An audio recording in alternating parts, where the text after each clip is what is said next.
आप सभी को स्वागत है। मेरा नाम साहिल है और मैं इस बार प्रीलिम पास किया हूँ और मेंस भी पास किया हूँ। इस बार मैं इंटरव्यू दिया हूँ बीपीएससी का। तो मैं डिस्कस करने जा रहा हूँ आज बीपीएससी का सिलेबस और कैसे प्री और मेंस की तैयारी करनी चाहिए, क्योंकि बहुत सारे लड़का लोग पूछ रहे थे कि कैसे होता है और मैं इसको लाइव आकर दे रहा हूँ। मैं आज से यहाँ पर कल से सॉरी कल से मैं यहाँ पर प्रीवियस क्वेश्चन भी बीपीएससी का सोल्व करूँगा प्री का। फिर उसके बाद आगे की बात आगे सोचेंगे।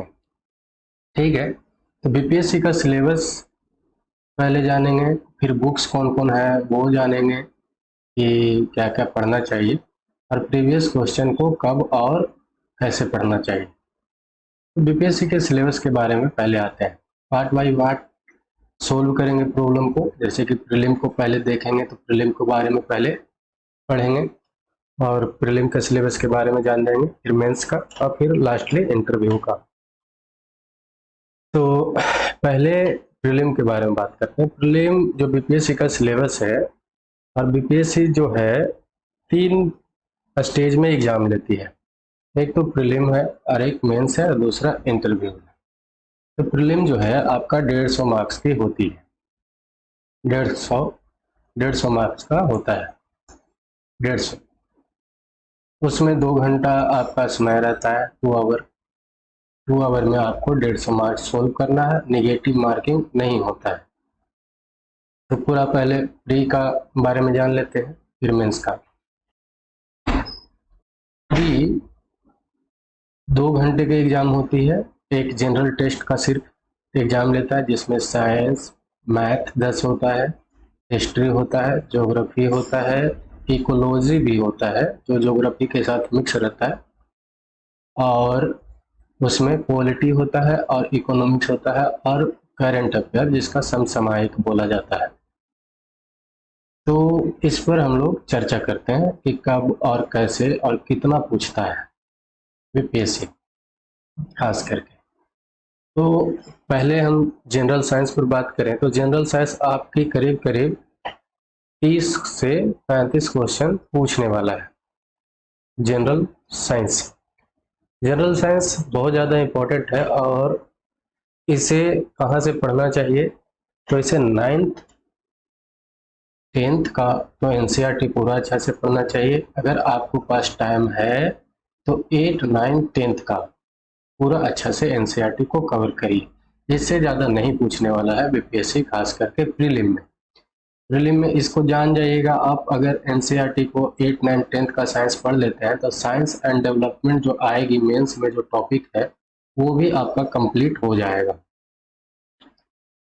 और अगर बेसिक कंप्लीट होगा तो जो मेंस में जो कुछ डेवलपमेंट हुआ है साइंस के लिए और टेक्नोलॉजी में, जो मेंस में क्वेश्चन पूछता है उस पर भी उससे सॉल्यूशन करना आसान हो जाता है। क्योंकि बिना बेस के जाने किसी का ना तो आप डिफिनेशन सही से दे सकते हैं और ना ही कुछ और भी प्रॉब्लम होती है जो उसको सोल्व कर पाते हैं।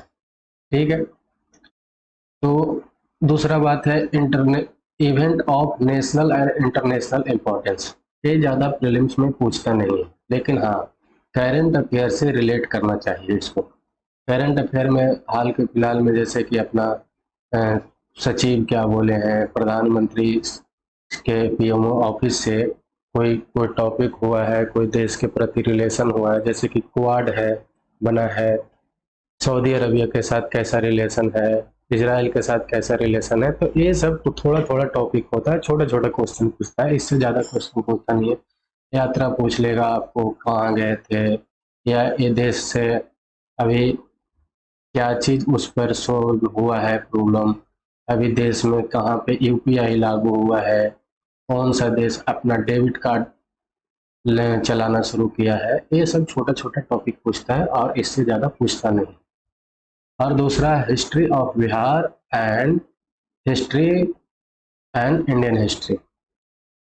हिस्ट्री के बारे में बात करें तो हिस्ट्री का जो क्वेश्चन होता है 35 से 40, कभी कभी 30 से 40, मतलब 35 मान लीजिए कि आपका पूछता पूछता है।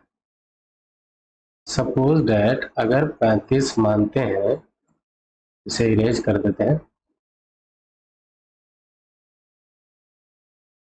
मान लीजिए कि हिस्ट्री का क्वेश्चन आपका 35 है, तो इसमें ज़्यादा से ज़्यादा 7 क्वेश्चन मेडिएवल और एंशिएंट का होगा। एंशिएंट और मेडिएवल से ज़्यादा क्वेश्चन नहीं पूछता है, ज़्यादा से ज़्यादा क्वेश्चन मॉडर्न से पूछता है। और मॉडर्न से के बाद आपका मॉडर्न में भी राष्ट्रीय आंदोलन जो है वो मेन टॉपिक होता है इसका पूछने का, वहाँ से ज़्यादा ये टॉपिक को कवर करता है। तो मॉडर्न में क्या पढ़े और एंशिएंट में क्या पढ़े? एंशिएंट के लिए और मेडिएवल के लिए आप ज़्यादा तक बुक को फॉलो ना करें तो अच्छा है। आप तो पहले उसका इम्तियाज अहमद का बिहार एक स्पेशल बुक है, बिहार स्पेशल के लिए, उसको पूरा अच्छा से पढ़ लीजिए। उसको पढ़ने के बाद आप प्रीवियस क्वेश्चन को एंशिएंट को बना लीजिए। 17-18 साल के हम ही क्वेश्चन सोल्व करने वाले हैं, तो उसको अच्छा से देखिए और उससे ही सारा आपका मेडिएवल और इसका बन जाता है एंशिएंट का। तो मेडिएवल एंशिएंट मान लीजिए कि 7 क्वेश्चन पूछेगा, तो उसमें से 5 तो प्रीवियस क्वेश्चन का ही 20 साल वाला पूछ देगा। अगर 20 साल का प्रीवियस क्वेश्चन 17 साल का प्रीवियस क्वेश्चन बनाकर जाते हैं तो बचा दो क्वेश्चन के लिए आप पूरा बुक पढ़ें, ये अच्छा बात नहीं है, समझे? तो बाकी बचा करीब करीब 30 क्वेश्चन, 30 से 28 क्वेश्चन जो बचा आपका मॉडर्न हिस्ट्री का उसे कहाँ से पढ़ना चाहिए? मॉडर्न हिस्ट्री के लिए आपको सिंपल सी बुक एक फॉलो करना है, बिपिन चंद्रा का एनसीईआरटी ओल्ड हिस्ट्री, और दूसरा स्पेक्ट्रम पढ़िए। स्पेक्ट्रम से सारा क्वेश्चन सोल्व हो जाएगा। साथ में वो बुक दोनों अगर पढ़ लेते हैं तो आपका मेंस का भी टॉपिक कंप्लीट कर लेता है। एनसीईआरटी से आपका बेस मजबूत होता है और साथ में आपका मेंस का भी अगर आप स्पेक्ट्रम अच्छा से पढ़ लेते हैं तो कंप्लीट हो जाता है। दूसरा बात है ज्योग्राफी एंड ज्योग्राफी और बिहार। तो ज्योग्राफी एंड ज्योग्राफी और बिहार से जैसे कि चर्चा करते हैं, सिंपली से अगर मान लीजिए कि 2 तो क्वेश्चन नदी के बारे में पूछता है हमेशा, 1 या 2, 1-2 डेमोग्राफी से, जनगणना से पूछता है, वो बिहार का भी होता है और एक मान लीजिए कि इंडिया लेवल पर भी होता है। बिहार के से आप इम्तियाज अहमद से जाकर पढ़िए अच्छा से, वहां से 1 या 2 क्वेश्चन आएगा जो दोनों के दोनों आसानी से बन जाए। दूसरा इसमें क्वेश्चन पूछता है उद्योग के बारे में, ये इंडस्ट्री कहाँ पर है, जैसे बरौनी में मान लिया जाए तेल शोधक है, ऑयल रिफाइनरी है तो वो पूछ लेगा, भागलपुर में रेशम उद्योग है तो वो पूछ लेता है। ये सब छोटा छोटा टॉपिक्स पूछता है। दूसरा बात है, और एक तीसरा चीज क्या इसमें पूछेगा, क्या कौन सा खनिज कहाँ पे पाया जाएगा। मान लीजिए कि गया में अभ्रक पाया जाता है, इस बार एक क्वेश्चन पूछ लिया था। तो ऐसे टॉपिक्स पूछते हैं तो इसे कवर कर लेना है। छोटा छोटा टॉपिक को ज़्यादा पढ़ना है ताकि वो वहाँ से ही नंबर आता है, यहाँ से ऐसे पढ़ना है। और आपको ज्योग्राफी में नदी के बारे में बिहार का ज़्यादा से ज़्यादा पढ़िए। कौन सा नदी गंगा में कहाँ पर मिलती है, ये टॉपिक इसका फेवरेट है और ये हमेशा आपको पूछते रहता है, ठीक है? तो इतना सारा चीज़ तो ज्योग्राफी से पढ़ लेना है। और अच्छा से इम्तियाज अहमद में ही ज्योग्राफी का दिया हुआ है वो तो पढ़ लेना है। साथ में आपको ज्योग्राफी को मेंस के लिए भी तैयार करना है, तो साथ में साथ आपको बुक कौन सा पढ़ना चाहिए? आपको बुक पढ़ना चाहिए 8, 9, 10th का, आपको ज्योग्राफी का बुक पढ़ लेना चाहिए। खास कर मैं तो 9 से 10th पढ़ा था, 9, 10th, 11, 12th पढ़ा था मैं, तो वहाँ तक आप भी पढ़िए। अगर बेस अच्छा है तो 8 पढ़ने की कोई ज़रूरत नहीं है।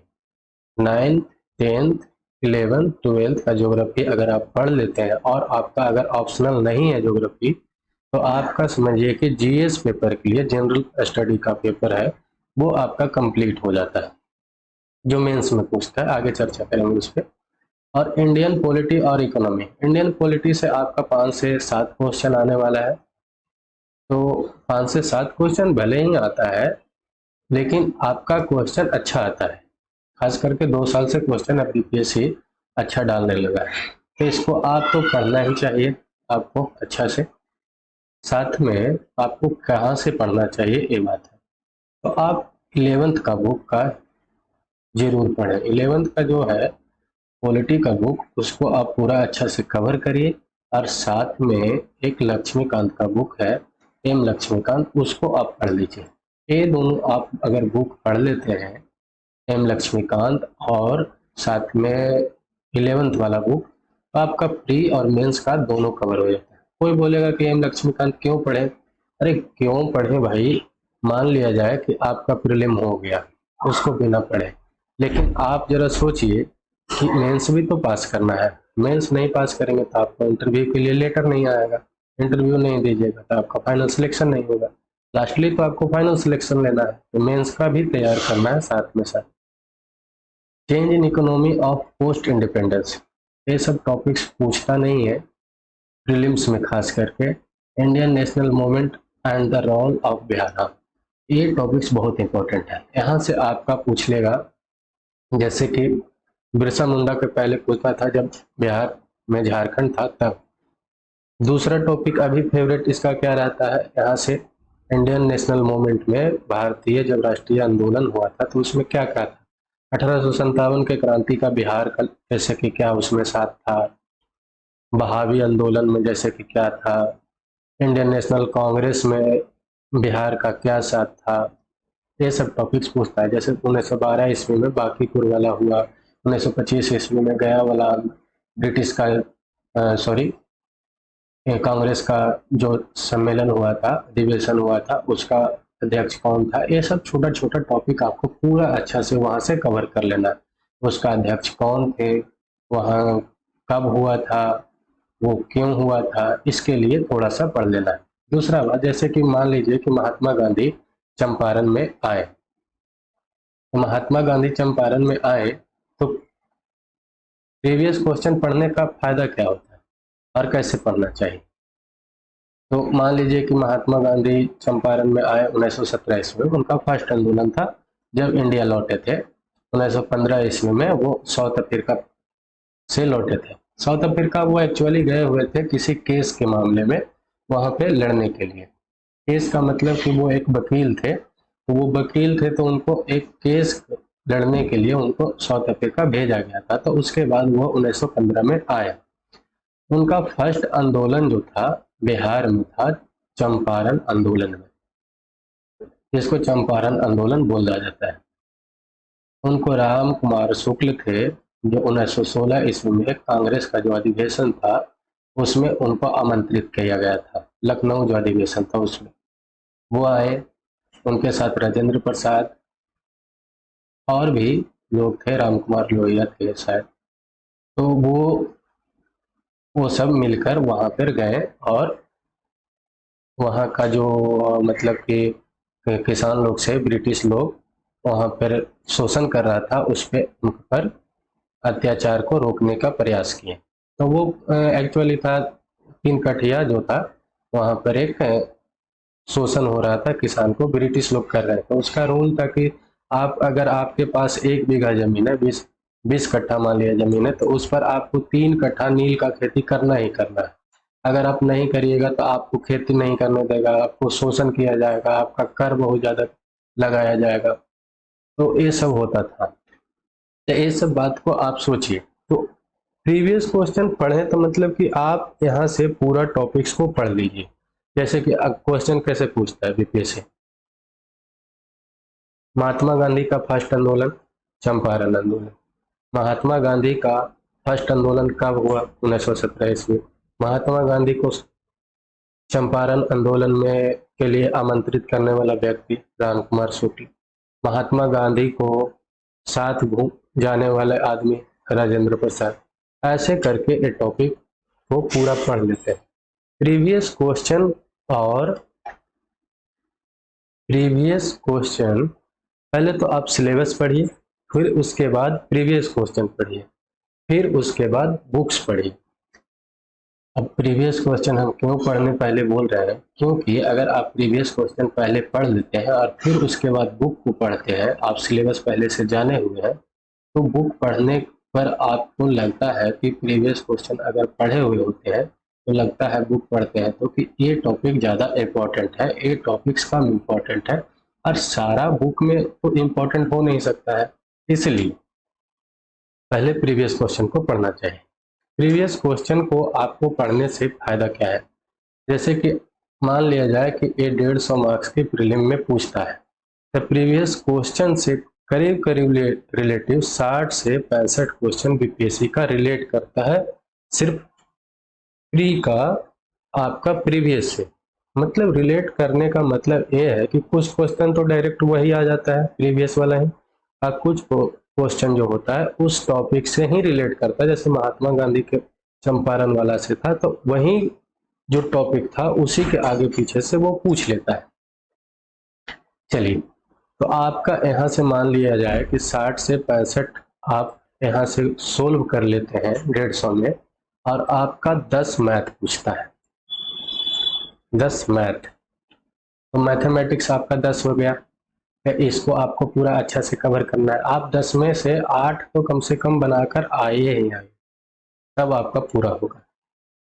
दूसरा बात, आपका फिर जो पूछने वाला है करंट अफेयर। करंट अफेयर मान लिया जाए आपका 30 को पूछता है, और आप इसका 70% आप इसका सही किए हुए हैं, तो आप समझिए कि प्रीलिम के लगभग लगभग ये 2-3 टॉपिक है, सिर्फ प्रीवियस क्वेश्चन, मैथ और करंट अफेयर। अगर आपका इतना कंप्लीट है तो लगभग लगभग आपका तैयारी हो जाता है प्रीलिम का। आप फिर से बुक पढ़े हुए होते हैं तो आप प्रीलिम क्वालिफाई कर जाते हैं आसानी से। इससे ज़्यादा पढ़ने की ज़रूरत नहीं है प्री के लिए। अब है मेंस की बात। मेंस पर चर्चा करते हैं। मेंस आपका 4 डिस्क्रिप्टिंग पेपर होता है। पहला जो होता है हिंदी होता है, कंपलसरी होता है, 100 मार्क का होता है। उसमें ज़्यादा कुछ नहीं होता है, निबंध पूछता है, उल्टा शब्द पूछ देगा, पर्यायवाची शब्द पूछ देगा, सेंटेंस देगा, उसको अरेंजमेंट करने वाला दे देगा, सही करने के लिए सेंटेंस को दे देगा। एकदम 10th लेवल का होगा। आपको देखकर ये हंसी आएगा कि इतना सिंपल कैसे पूछ सकता है। आप जो 10th तक पढ़े थे व्याकरण ये सब, वही सब पूछता है। दूसरा बात करते हैं कि जनरल स्टडी 2 होता है 300 मार्क्स का, और 2 वो होता है पेपर 300 मार्क्स का। एक तो 2 जनरल स्टडी का एक और पेपर होता है। एक थर्ड जो पेपर होता है जनरल आपका, जो होता है मेंस का अपना ऑप्शनल पेपर का। मेरा हिंदी लिटरेचर था, है भी, तो मैं उस पर तो ज़्यादा चर्चा नहीं करूँगा क्योंकि सबका तो हिंदी लिटरेचर नहीं होगा, उसको कभी अलग से चर्चा कर लेंगे। जनरल स्टडी फर्स्ट का और जनरल स्टडी सेकंड का हम लोग बारे में बात करते हैं। तो जनरल स्टडी फर्स्ट है, उसमें आपका पूछता है इंडियन कल्चर। दूसरा पूछता है मॉडर्न हिस्ट्री। तीसरा होता है आपका नेशनल और इंटरनेशनल में इंडिया का और बिहार का अपना राज्य का क्या जो है वो थोड़ा सा मतलब इम्पोर्टेंस है। करंट अफेयर में इंटरनेशनल रिलेशनशिप का टॉपिक्स को कवर करता है, इम्पोर्टेंस का बारे में। दूसरा बात है आपका static analysis, diagram and graphs पूछता है, जिसको 10th तक ही, ज़्यादा नहीं, 10th तक का आपका सांख्यिकी वाला मैथ आपको पढ़ लेना है। वेन डायग्राम वाला ज़्यादा हार्ड नहीं पूछता है, इसके लिए आपको टेंशन नहीं लेना है, तो हो जाता है इतना में। तो कहाँ से पढ़े बात आती है। इंडियन जो हिस्ट्री है वो तो आपको पूछने वाला है mid of 19th century onwards, मतलब 19th सेंचुरी के बाद से आपका जो मिड है वहां से पूछता है। 19th सेंचुरी मिड के बाद का मतलब है कि 1850 ईस्वी के बाद से जो क्रांति 1857 ये सब हुआ, जो पूछने वाला है आपसे इम्पोर्टेंट चीज। आपका इम्पोर्टेंस इसमें कौन कौन से आदमी थे, रोल था, तो उसमें जैसे सिलेबस में लिखा हुआ है महात्मा गांधी, जवाहरलाल नेहरू, रविंद्रनाथ टैगोर, ये 3 ही आदमी का नाम दिया है, तो इनके बारे में अच्छा से जाकर पढ़ लेना है। ठीक है। Western education and technical education in Bihar. Western education का टेक्निकल एजुकेशन जो है, मान लिया जाए कि कोई टेक्नोलॉजी है एजुकेशन में आया है, तो ये सब क्या इफेक्ट डाला है बिहार के लिए, भारत के लिए, वो सब आपको जानकारी होना चाहिए। Role of Bihar of in the Indian national movement, राष्ट्रीय आंदोलन में इंडिया का जो राष्ट्रीय आंदोलन था, जब अपना देश था जो गुलाम था ब्रिटिश का, तो उस समय बिहार का क्या रोल था वो इम्पोर्टेंट, जैसे बहावी आंदोलन था, रोल था, 1857 का क्रांति था, ये सब आपको अच्छा से पढ़ लेना है। बिरसा मुंडा वाला वो भी पूछता है, ये नहीं सोचिएगा कि बिहार से अलग हो गया है तो वो टॉपिक्स नहीं है, वो टॉपिक्स है, वो लिखा हुआ है। मेन जो आपका फॉर्मेट है आपका सिलेबस में, जो जिसमें आप उसको देख लीजिएगा, नहीं तो वो सिलेबस हम आपको प्रोवाइड करवा देंगे, आप वो डाउनलोड कर लीजिएगा। 1857 तो बोल दिए। चंपारण सत्याग्रह, वही चंपारण आंदोलन भी उसको बोला जाता है, सत्याग्रह भी बोला जाता है, 1857 वाला वो कितना इम्पोर्टेंट था। क्विट इंडिया मूवमेंट 8 अगस्त 1942 को जो शुरू हुआ था, वो कितना, उसमें बिहार का क्या रोल था। मौर्य, आपको आर्ट एंड कल्चर में क्या पढ़ना है, आर्ट एंड कल्चर में सिंपल सी आप मौर्यन एंड पाल आर्ट को पढ़ लीजिए, पटना कलम को पढ़ लीजिए, और इसको स्टैटिकल डाटा को, ये तो एक अलग चीज़ है, ग्राफिकल एंड ग्राफिकल डाटा आपको अलग से जानकारी होना चाहिए। आप आर्ट एंड कल्चर में 3 टॉपिक को आप जाकर कवर करिए। मैथिली में, मैथिली में एक जो है पेंटिंग है, मिथिला पेंटिंग, वो आपको मधुबनी पेंटिंग में आपको कवर कर लेना है अच्छा से। मधुबनी पेंटिंग को, मौर्य काल का जो उसका जो आर्ट एंड कल्चर कैसा था वो वाला, और एक पटना कलम। अगर आप ये 3 को पढ़कर जाते हैं तो ये 3 में से ही एक टॉपिक आता है क्वेश्चन में। जैसे कि रहेगा तो पूरा तो बनाना नहीं होता, उसमें ऑप्शन भी दिया हुआ रहता है कि ए नहीं ए बना लीजिए, अगर ए नहीं आता है तो इसके बदले में ए बना लीजिए। तो इससे आपका यहाँ से तैयारी हो जाता है। इसके लिए बुक मॉडर्न हिस्ट्री के लिए आपको तो बताए दिए थे कि स्पेक्ट्रम, स्पेक्ट्रम का बुक पढ़िए, हिंदी और इंग्लिश दोनों में, टेंशन नहीं लेना। बिपिन चंद्रा का, बिपिन चंद्रा का सॉरी, आपको बिपिन चंद्रा का ओल्ड हिस्ट्री, ओल्ड हिस्ट्री है, उसको मॉडर्न हिस्ट्री जो लिखे हैं वो वाला पढ़ लेना है। ठीक है, यहाँ तक आपका हो जाएगा, यहाँ से आपका कवर हो जाता है हिस्ट्री के लिए। बिहार के लिए आपका इम्तियाज अहमद काफ़ी है बिहार स्पेशल के लिए। और मौर्यन आर्ट जो आपका जो आर्ट एंड कल्चर टॉपिक है उसको लिए आप कहीं से एक्स्ट्रा मत पढ़िए, उसके लिए आप प्रीवियस क्वेश्चन को पढ़िए, आप 15-15 पॉइंट उसका नोट्स का तैयार कर लीजिए, उसको बार बार पढ़ कर याद कर लीजिए। कौन सा आर्ट, जो तीनों आर्ट है, कैसे हुआ, क्यों हुआ, कब तक हुआ, उसका विनाश का क्या कारण था, उजागर होने का क्या कारण था, ये पूरा अच्छा से 15-20 पॉइंट बनाकर आप तैयार कर लीजिए, और वही टॉपिक हर बार पूछता है, इतना से ज़्यादा आपको नहीं पढ़ना है। और स्टैटिक डाटा जो है सांख्यिकी वाला, वो तो आपको कवर कर लेना है 10th तक का मैथ से, इसे छोड़ना नहीं है। 36 नंबर का 2 क्वेश्चन पूछने वाला है, 72, समझ रहे हैं, बहुत ज़्यादा होता है। और इसको बनाने पर आपका क्या होता है कि आपका नंबर ज़्यादा हो जाता है, नंबर ज़्यादा हो जाने से आपको फायदा होता है, फायदा तो होगा ही, इसमें नंबर कटता नहीं है, मैथ है। और सब चीज़ लिखिएगा तो नंबर कटने का डर होता है, लेकिन इसमें डर नहीं होता है नंबर कटने का, क्योंकि ये एक तरह से मैथ है, एक तरह से मैथ का ही मैथ ही है, बस डाटा गणना करना है उसका। दूसरा है आपका जनरल स्टडी सेकंड, ये भी 300 मार्क्स का होता है। जनरल स्टडी सेकंड में आपको पूछता है इंडिया और बिहार की पॉलिटी, राज्य व्यवस्था जिसको बोलते हैं, economic, geography, a role of and impact of science and technology in the development of India and Bihar. बोले थे साइंस का जो टेक्नोलॉजी का डेवलपमेंट होगा वो क्या रोल है इंडिया का और बिहार का, ये इंपॉर्टेंस पूछता है आपका। एक कवर कहाँ से करें, आपको मेंस के लिए 10th और 11th 2 का आपका एनसीईआरटी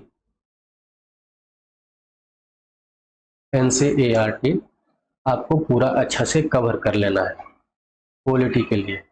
और फिर इसमें एम लक्ष्मीकांत आप पढ़िए, इससे ज़्यादा आप टेंशन मत लीजिए, इससे ज़्यादा पूछता ही नहीं है, पूछेगा ही नहीं, ठीक है। और ये दोनों बुक और साथ में प्रीवियस क्वेश्चन, बस इतना है। अगर आप इतना पढ़ते हैं तो समझिए कि आपका पूरा कवर हो जाता है इसके लिए। फिर यहाँ से आपका हो जाता है इंडियन इकोनॉमी का 11 का बुक जाके आप पूरा अच्छा से पढ़ लीजिए, ठीक है।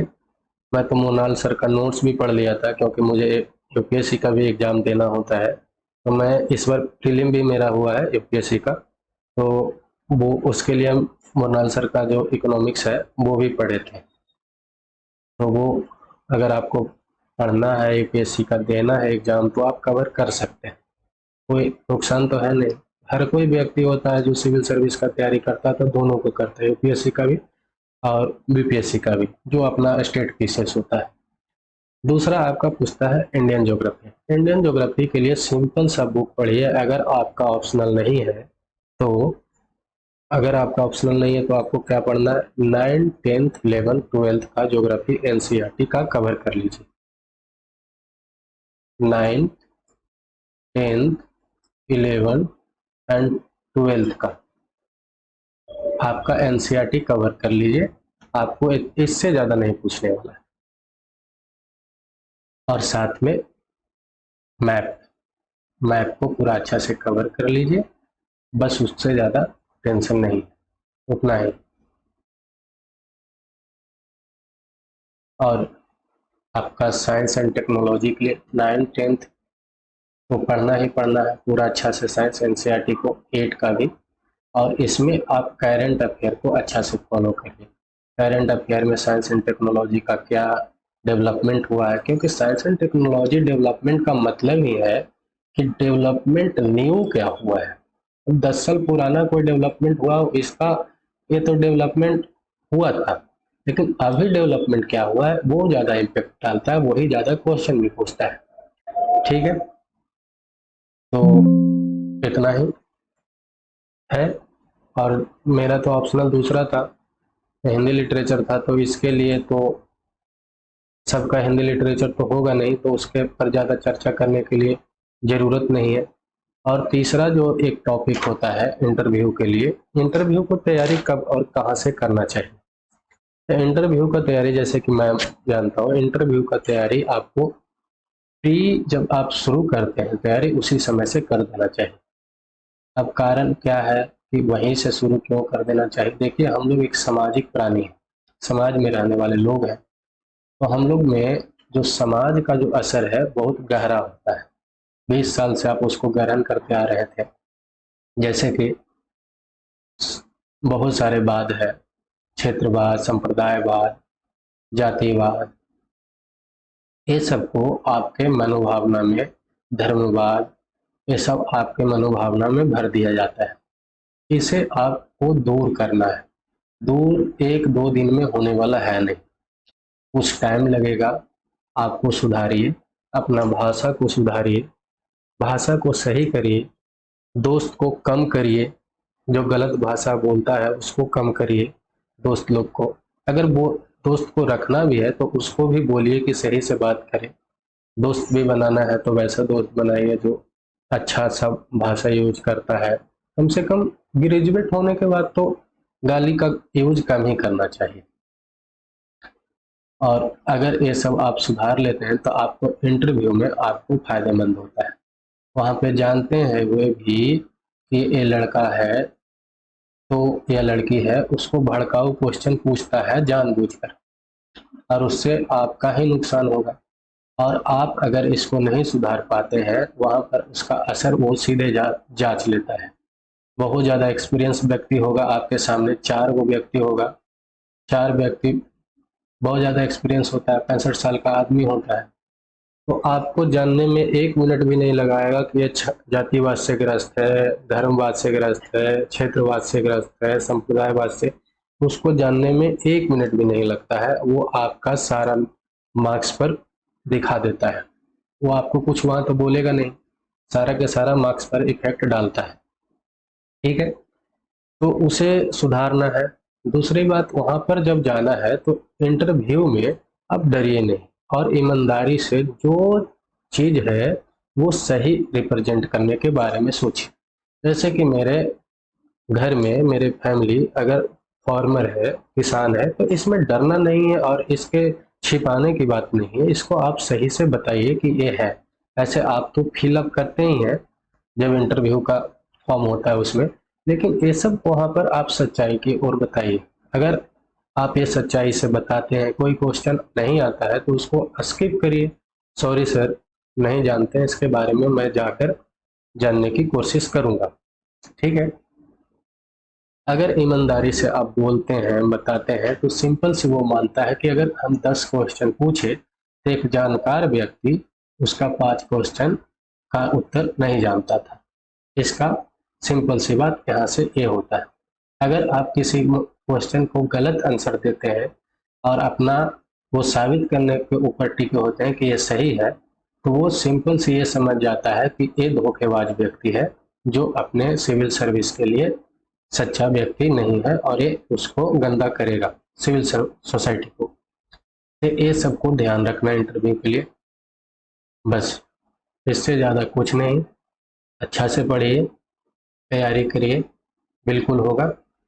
आज इतना है। जय हिंद।